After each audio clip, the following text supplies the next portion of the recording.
ਅੱਜ-ਕੱਲ੍ਹ ਭਾਰਤੀ ਮੂਲ ਦੇ ਬਹੁਤ ਸਾਰੇ ਜਿਹੜੇ ਕਾਲ ਸੈਂਟਰਸ ਆ, ਉਹ ਫਰੋਡ ਬਹੁਤ ਕਰ ਰਹੇ ਆ, ਲੋਕਾਂ ਨੂੰ ਕਾਲਾਂ ਕਰ ਰਹੇ ਆ, ਵੱਖ-ਵੱਖ ਤਰ੍ਹਾਂ ਦੀਆਂ ਵੀ ਤੁਹਾਡੇ ਕੰਪਿਊਟਰਾਂ 'ਚ ਵਾਇਰਸ ਆ ਗਏ ਆ।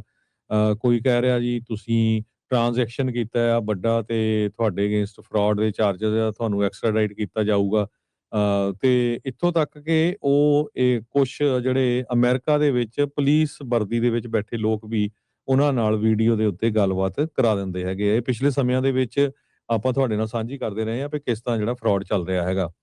ਪਰ ਖਬਰ ਇਹ ਆ ਰਹੀ ਆ ਵੀ ਐਫਬੀਆਈ ਵੀ ਟਿੱਕੇ ਨਹੀਂ ਬੈਠ ਰਹੀ। ਐਫਬੀਆਈ ਨੇ ਇੱਕ ਭਾਰਤ ਦੇ ਨਾਲ ਲਿੰਕਡ ਸੈਂਟਰ ਜਿਹੜਾ ਸੀ ਸਕੈਮ ਜੋ ਕਰ ਰਿਹਾ ਸੀ, ਜਿਹਨੇ ਕਹਿੰਦੇ ਹੰਡਰਡਸ ਆਫ ਐਲਡਰਲੀ ਅਮਰੀਕਨਸ ਬਹੁਤ ਸਾਰੇ ਜਿਹੜੇ 100 ਦੇ ਹਿਸਾਬ ਨਾਲ ਬਜ਼ੁਰਗ ਅਮਰੀਕਨਾਂ ਨੂੰ ਜਿਹੜਾ ਲੁੱਟਿਆ ਸੀ millions of dollar through fake tax support scheme.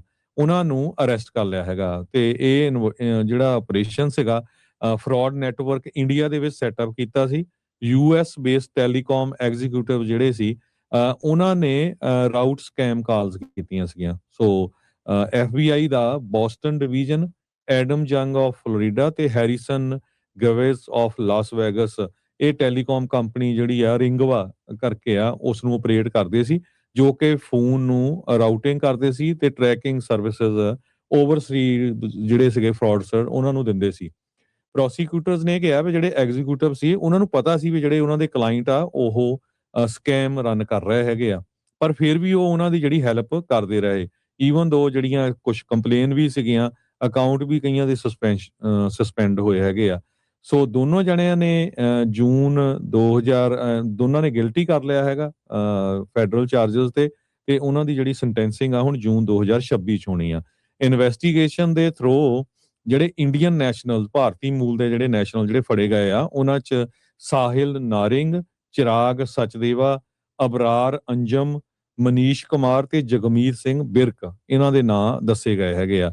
Authorities ਨੇ ਇਹ ਕਿਹਾ ਵੀ ਜਿਹੜੇ ਵਿਕਟਮ ਸੀਗੇ ਉਹਨਾਂ ਨੂੰ ਫੇਕ ਵਾਇਰਸ ਅਲਰਟ ਜਿਹੜੇ ਜਾਂਦੇ ਸੀ ਤੇ ਉਹ ਕੰਪਿਊਟਰ ਤੇ ਕਹਿੰਦੇ ਸੀ ਇਸ ਨੰਬਰ ਤੇ ਕਾਲ ਕਰੋ।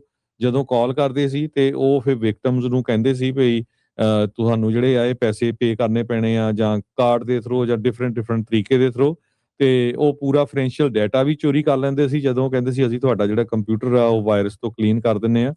ਤੇ ਇਸ ਦੇ ਥਰੂ ਕਹਿੰਦੇ ਵੀ 2.1 ਬਿਲੀਅਨ ਡਾਲਰ ਦਾ ਜਿਹੜਾ ਲਾਸ ਆ ਉਹ ਪਿਛਲੇ ਸਾਲ ਹੋਇਆ। ਐਫਬੀਆਈ ਇਹ ਦੱਸ ਰਹੀ ਆ ਵੀ tech support scam 2.1 billion dollar, ਇਹ ਬਹੁਤ ਵੱਡਾ ਜਿਹੜਾ ਲਾਸ ਹੈਗਾ ਆ।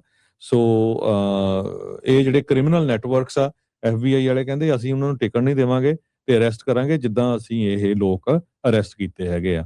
ਸੋ 5 ਇੰਡੀਅਨਸ ਤੇ 2 ਯੂਐਸ ਦੇ ਵਿੱਚ ਜਿਹੜੇ ਟੈਲੀਕਾਮ ਦੇ ਐਗਜ਼ੀਕਿਊਟਿਵਸ ਆ ਉਹਨਾਂ ਨੂੰ ਅਰੈਸਟ ਕੀਤਾ ਗਿਆ ਹੈ।